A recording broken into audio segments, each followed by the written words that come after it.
and welcome to Payoff Pitch, Action Network's Major League Baseball betting podcast. I'm Sean Zerillo, joined today for a live edition of the show by Sean Koerner, Derek Carty, and Grant Neiffer, three of our heaviest hitters here at the Action Network. We're going to get into our favorite bets for the day, our three favorite bets for the day. These guys are mostly going to be giving out props. I will be giving out my two favorite sides or totals as well. Before we get into things, we will be getting into things almost right away here. Just wanted to get brief thoughts from these guys on what they're looking forward to most this season. I would imagine there's going to be a lot of overlap in terms of our thoughts. But Koerner, welcome to the show. Always good to have you here. What are you looking forward to most this Major League Baseball season? Definitely how ABS is going to impact K props and how I attack them. And hopefully, I have some less tilting results where things can flip my way this year with it. But definitely looking forward to seeing how that turns out this year. Yeah, I a little tilted. I had Logan Webb under 6.5 Ks last night. In almost any other game, he's getting pulled after giving up three straight hits in the fourth inning. Vitello didn't have anybody warmed up. Got left hung out there to dry. Missed the double play. Caught stealing. Could have ended the inning. And of course, he gets the K prop home on the last pitch of his night. Grant Neiffer, welcome back to the show. Always great to have you here. Looking forward to seeing the absolute bombs you're going to give out on the show this year. And of course, your videos that you release on Twitter every day. I always enjoy watching those. I would imagine I can guess where you might be going with what you're looking forward to most this year. We've got a new player down in Baltimore, the polar bear moving south. Is Pete Alonso your most enjoyable player you're looking forward to watching this season? Yeah, I mean, is there anything better in life than watching Pete Alonso hit some piss missiles? I don't think so. I can't think of anything better. Big Meat Pete. Grant, what's on the Taco Bell order agenda for today? Ah, gosh, it's tough. They got rid of the cheesy street chalupas, so probably Mexican pizzas, cheesy gordita crunches, and some Baja Blast. And it's gonna be beautiful. Grant's going to be giving out some Baja Blast props in a moment. Derek Carty, always great to have you here. Welcome back to the show. I'd imagine you're of similar mind of me and Koerner, also looking at how ABS is going to impact our projections, impact the games that we're handicapping. So what particular aspect of ABS do you think is most interesting?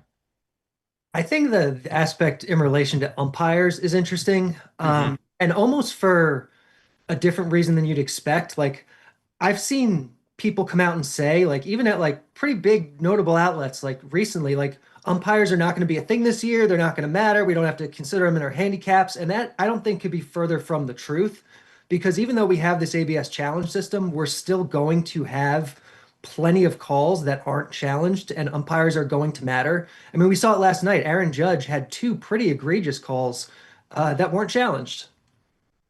Yeah, I completely agree. I think that it's very obvious that they're taught and educated to save the challenges for higher leverage spots. Of course, the Yankees ended up wasting a challenge very early in the game in a spot that you wouldn't normally use it. But there were other instances where it seemed like the guys were looking into the dugout, like, should I challenge? And they were getting the signal, like, no, it's the first pitch of the at bat. There's nobody on base. Like, don't waste it. So for me, it's how ABS is going to impact catcher defensive value and pitch framing. You know, Patrick Bailey, the best pitch framer in the sport, went last night with Bill Miller, who is one of the best pitcher-friendly umpires in the sport. And of course, the Yankees ended up challenging a pitch that was actually in the zone. They should have had plenty of opportunities to challenge pitches that were ultimately going to be balls. So they ended up wasting one early. But, you know, does the inclusion of challenges take away a third of Patrick Bailey's defensive value? Does it take away half? Does it impact it at all? It may not really ultimately impact a ton because we may see those challenges saved for the highest leverage spots of the game, and not all of them may end up getting used. As Colin Whitchurch, my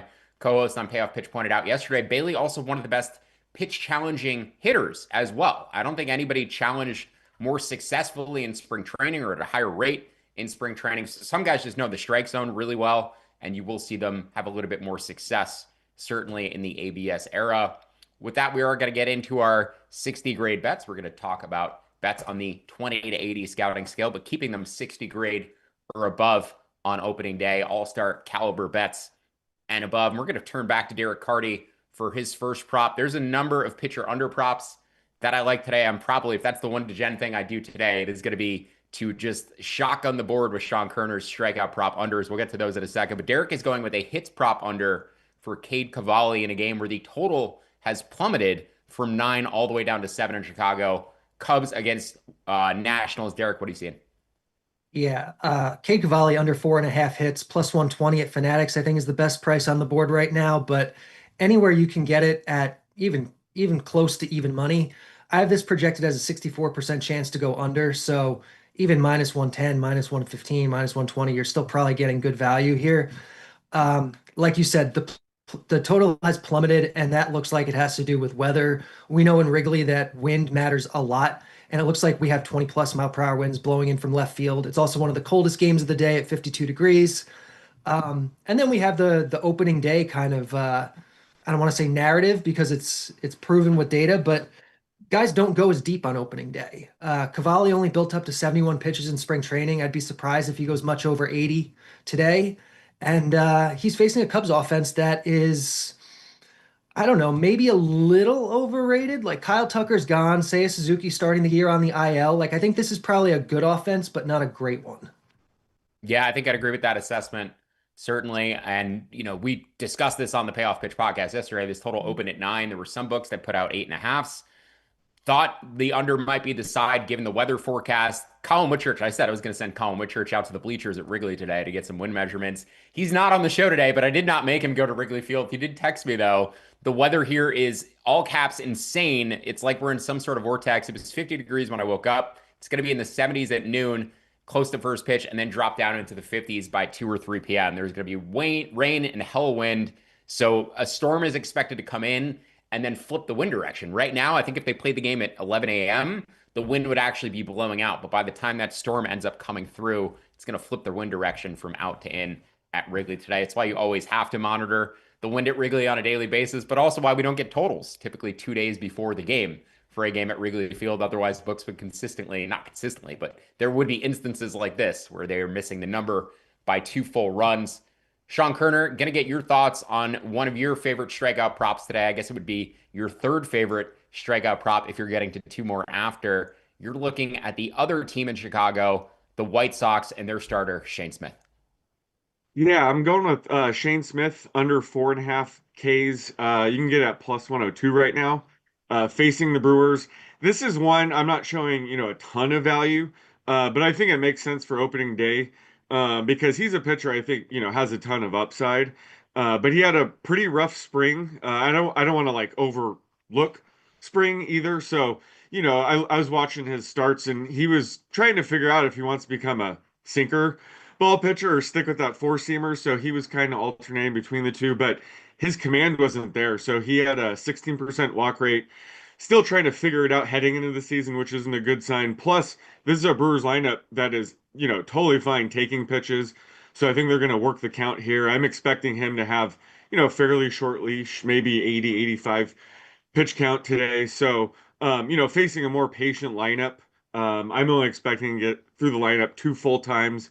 They maybe face a couple of hitters at the top of the order, third time through. So I think, 4 Ks exactly is his most likely outcome. And I have, under 4.5 should be closer to minus 130 for opening day. So like the value here. And, I like him trying to, figure things out opening day here.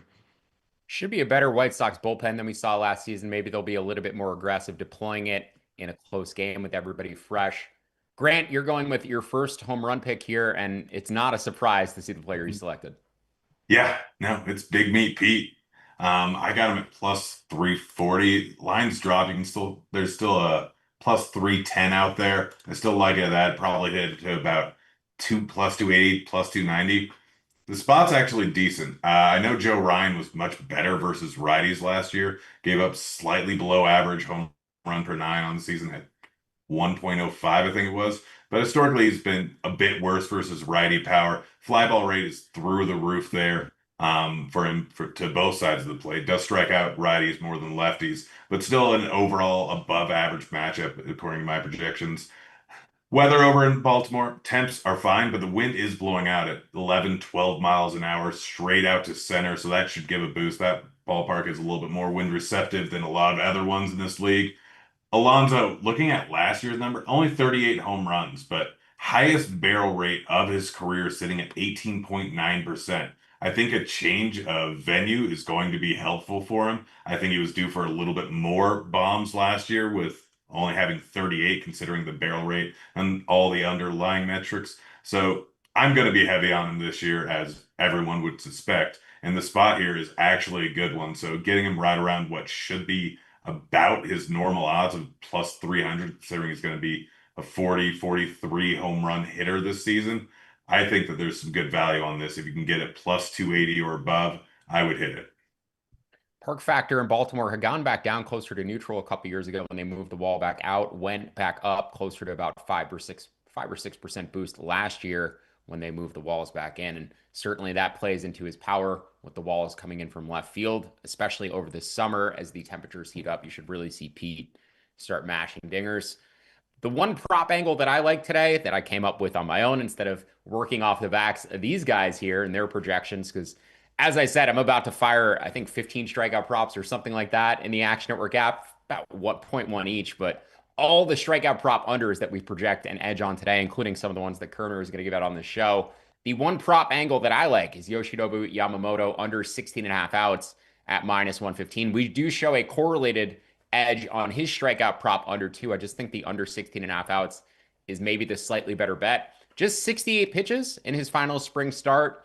John Anderson, who's one of our new baseball contributors at Action Network, I think is John PGH on Twitter. He posted something yesterday. I think it was a study that he did, essentially showing that pitchers average 6 pitches more than their final spring training start and their first start of the season. So finishing with 68 pitches in his last start, you can project around 75 today.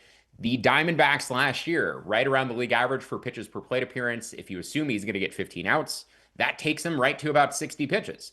So he essentially can give up 4.5 base runners and go over or stay under 75. If he gives up 5 base runners, it's very likely that Yamamoto does not clear the 15 and a half outs. If he gives up 5, he's probably not clearing 16 and a half either. So Yoshinobu Yamamoto under 16 and a half outs. The Dodgers are also going to handle him with extreme care following his postseason workload last season, especially early in this year. That is definitely more anecdotal, but I think if you can make an anecdotal observation, that is probably one of the stronger ones that would have a tell on it.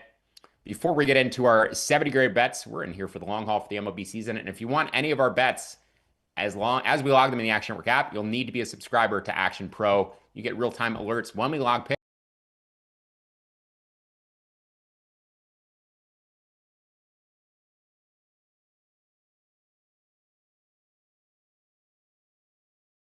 Code POD20 at sign up for $20 off an annual subscription.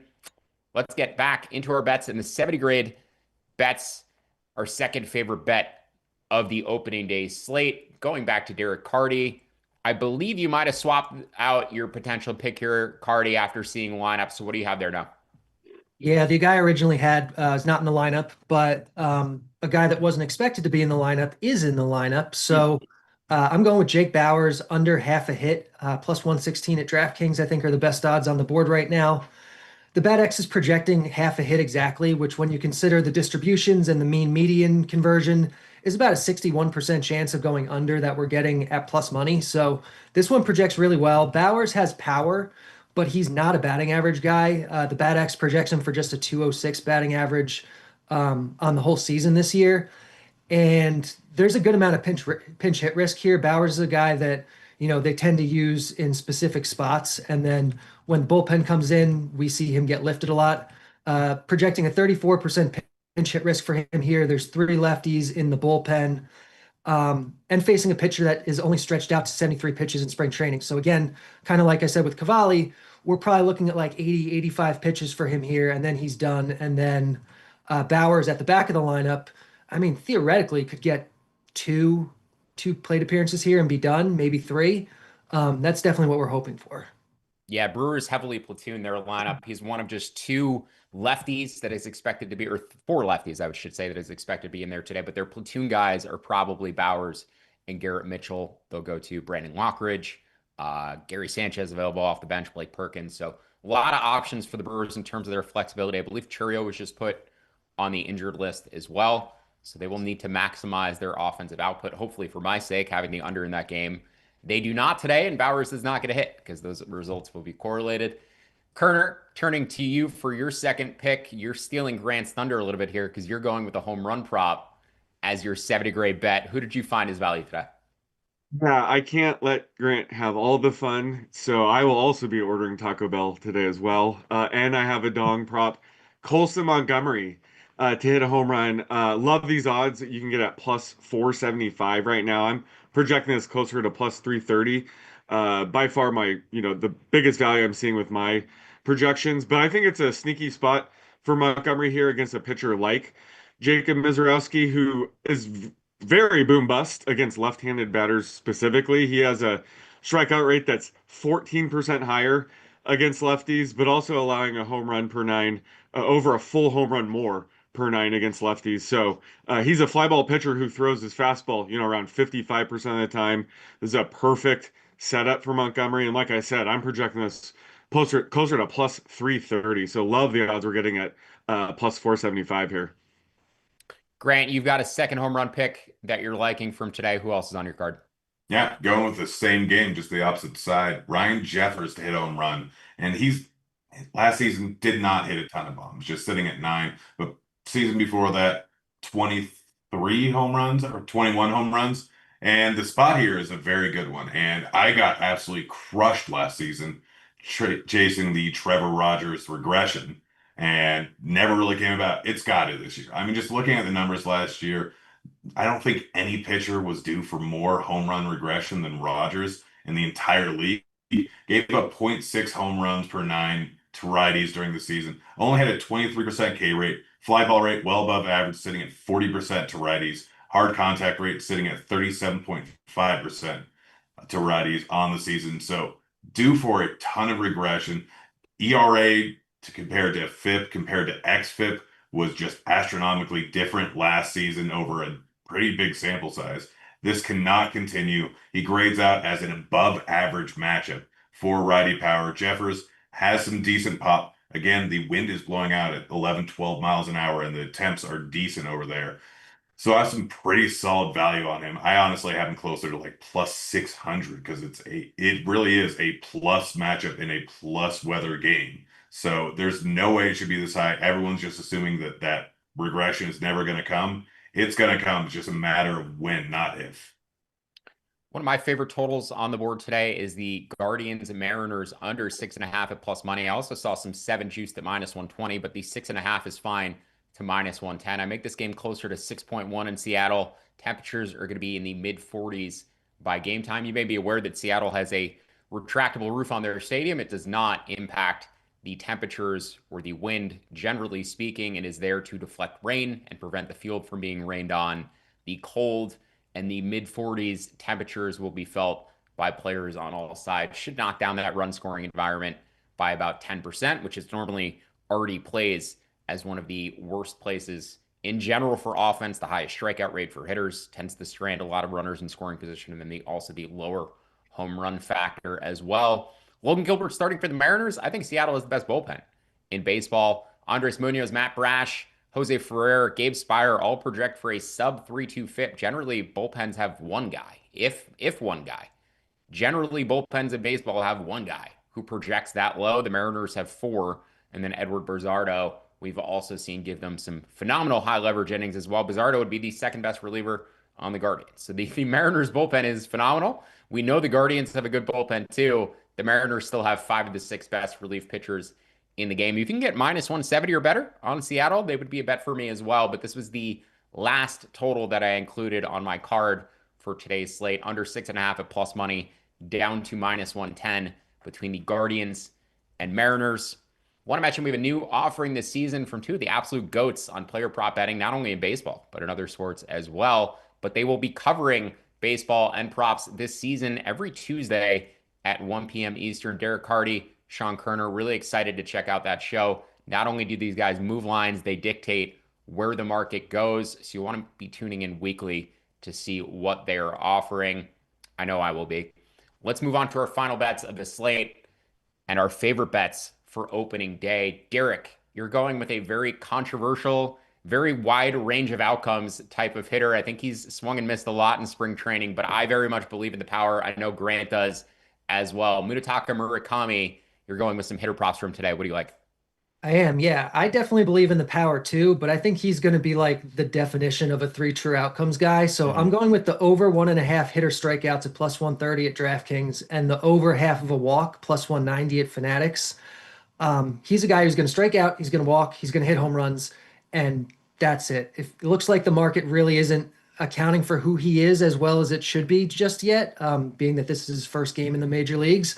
But he struck out almost 30% of the time over the last 3 years in Japan. If you look at projection systems on Fangraphs, they range from 29% all the way up to 38%. This is a guy who's going to strike out a lot. Today, the BATX is projecting 1.94 strikeouts for him, which is about a 59% chance of going over. So at plus 130, that's a fantastic bet. In terms of the walk rate, he drew a ton of walks in Japan the last 3 years, also about a 16% walk rate the last 3 years combined. Projection systems on Fangraphs ranging from about 12 to 15%. So this is a guy who can draw walks, who's going to strike out, and he's facing Mizorowski, who is a high K, high walk guy to begin with. So this is a spot where I really like the odds on Murakami, who I don't think the market has a great beat on yet. Yeah, one of the few strikeout prop overs that showed value in our app was Mizorowski. And obviously Murakami would have something to do with that. If Mizorowski is going to fan him both times he faces him, that can help get you to the over. I think it's 6.5 or 5.5 for Mizorowski today. Sean Koerner, you're going with a probably a controversial strikeout prop under for your final pick. I believe you had Tarek Skubal in here initially, and you ended up flipping to Paul Skeens. So you're just Yeah. trying to go against one of the best pitchers in baseball no matter what you're doing. So my two questions for you is who do you think you are and what gives you the right? Yeah, no, it's not for the faint of heart. I had to celebrate opening day by fading, at least one of the best pitchers on the planet. I was gonna go Scooble, but they dropped the prop full strikeout, so I had to pivot. So I'm going with Paul Skeens under 6.5 strikeouts at minus 118.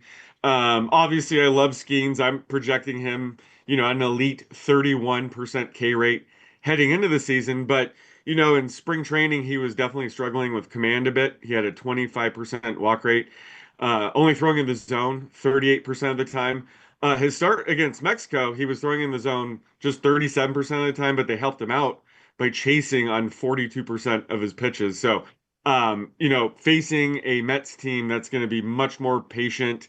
They're going to be, taking those pitches outside of the zone, working the count, making more contact. So I think this is a very tough matchup for him to start. I have him around 85, 90 pitches today. So looking at this Mets lineup, the top four hitters are going to be the toughest ones to strike out, obviously. Hitters 5 through 9, that's where he's going to be racking them up. But based on his pitch count, I have him getting pulled around the number 3 or number 4 hitters. So I think he's only going to face that 5 through 9 stretch twice. I don't think he's going to dip into it a third time. So that's where his upside's getting capped today. I have his most likely outcome, 5 to 6 strikeouts. It could get scary early on. This is one of those bets where I say don't even watch the game, just check the box score after.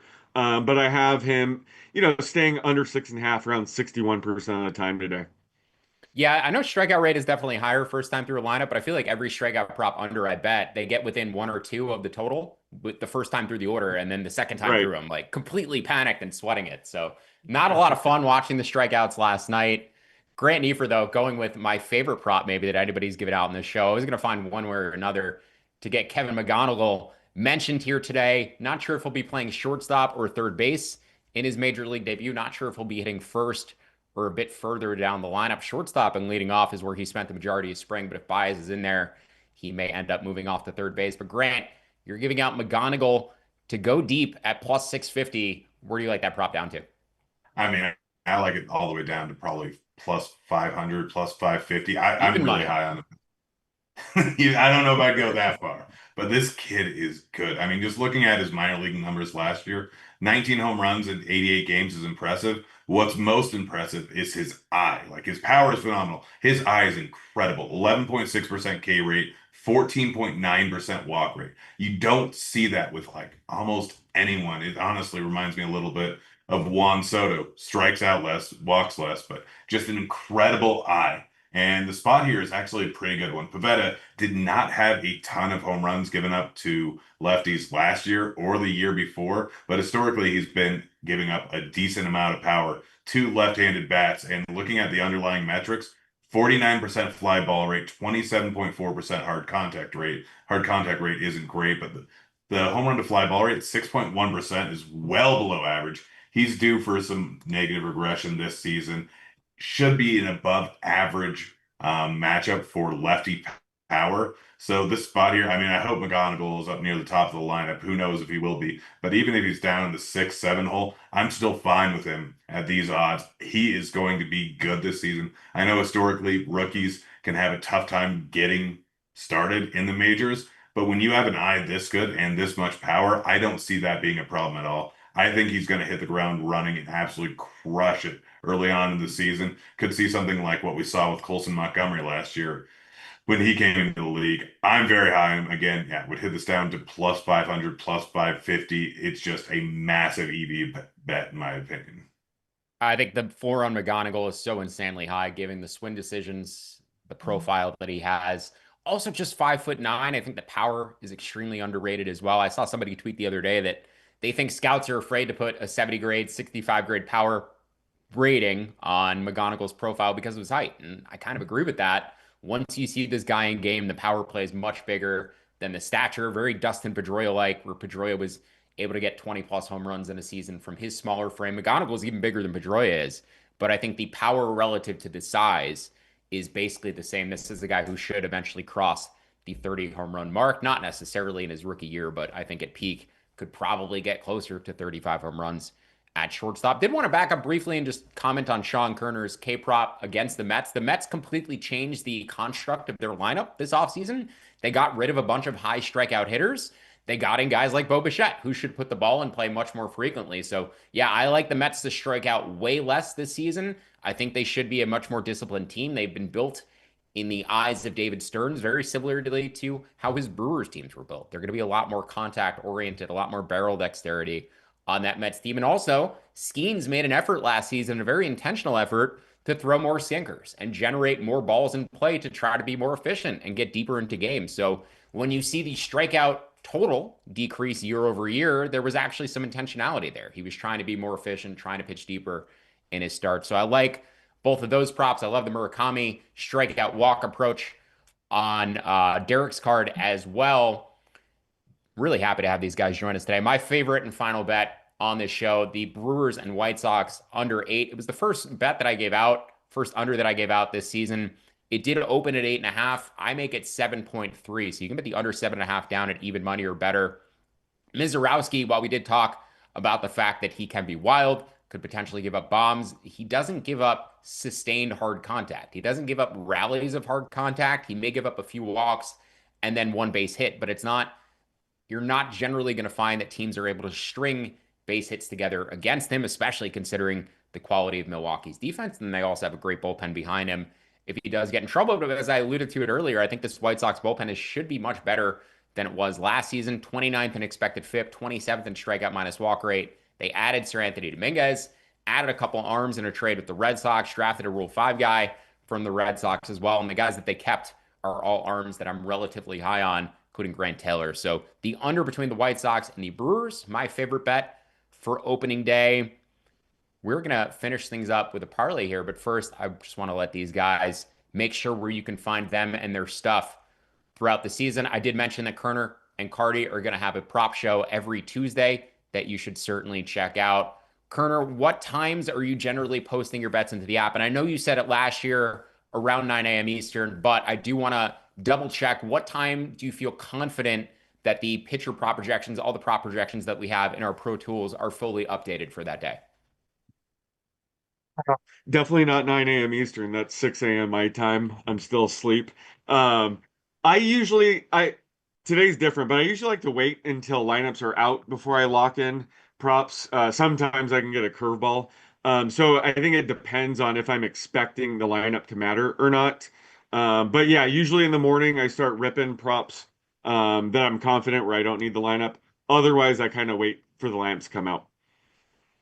Derek, always glad to have you here. Looking forward to watching that prop show with you and Koerner. Obviously, we'll see you on our programming sometimes here on Payoff Pitch, but also on the prop show as well. But beyond that, where can people find your bets on a daily basis, and your bad X projections.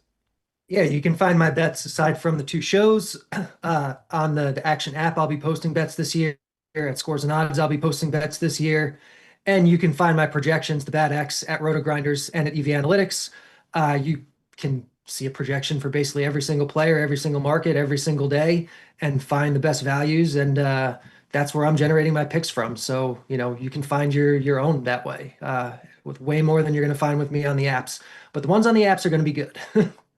No, Derek and Sean are two of the best in business. I do not say that lightly. I would trust them with my money. I would give them my full bankroll and let them bet it with their projections. And I would gladly write out those picks with no knowledge or input or insight into what they're betting. So please blindly tail their picks. Please make sure to check out all of their content and follow along with them this season. Grant Neiffer as well. Always happy to have you here. You went on an insane run with home run props, particularly at the beginning of last season. What's your daily outlook look like in terms of times you'll release things, and then other than bets in the Action app, other than finding you on the Payoff Pitch Pod, where can people make sure to get all your stuff? Yeah, no, if you want all my bets, Parlay Science or Scores and Odds are going to be the best two spots to go to, but we'll have some stuff on the Action app. Generally, we'll release a big or a large amount of bets between 9 and 11 a.m. Eastern time. So generally get it done earlier on in the morning. There will be occasions where I don't have too much content, and so I might sleep in, but most days that's where you're going to find it. You will find my bets in the Action Network app, generally by about 11 p.m. to 1 a.m. Eastern on any given night. My projections will update shortly thereafter, and then opening pitch you will find every Monday through Friday, usually around 2 a.m. Eastern it publishes, but it will be there in the morning for your reading pleasure. It is an unofficial holiday. It's a holiday for me, but it's an unofficial holiday. So we're going to have a little fun. Don't go crazy on this as we have a season long ahead of us, folks. But we cooked this up. It is our 80 grade leg bets, and we cooked them all together in a parlay that pays out at about 60 to 1. That's Murakami over 1.5 Ks at plus 130. Skeens under 1.5 Ks, or under 6.5 Ks. Skeens under 1.5 Ks would be about 50 to 1 by itself. Yeah. Let me restart. Murakami over 1.5 strikeouts from Derek at plus 130. Skeens under 6.5 strikeouts from Sean at minus 117. Kevin McGonigal to homer at plus 650 for Grant. And then I'm on Yamamoto under 16.5 outs at minus 117. You could also use that on the higher or lower sites as well. That bet should pay out at about 60 to 1 if you're parlaying all of those individual legs together. You can find Payoff Pitch every Monday, Tuesday, and Friday during the season in your podcast feed. Generally will be me and Colin Whitchurch, and we'll be occasionally joined by Derek, Grant, and Sean and other guests as well. Subscribe wherever you get your podcasts and to our YouTube channel. Carty and Grant will be joining me throughout the season. Grant too, but also make sure to check out their prop show again every Tuesday at, I believe, 1 p.m. Happy opening day. Go enjoy some hot dogs. Go enjoy some Taco Bell. Go spend it with a love.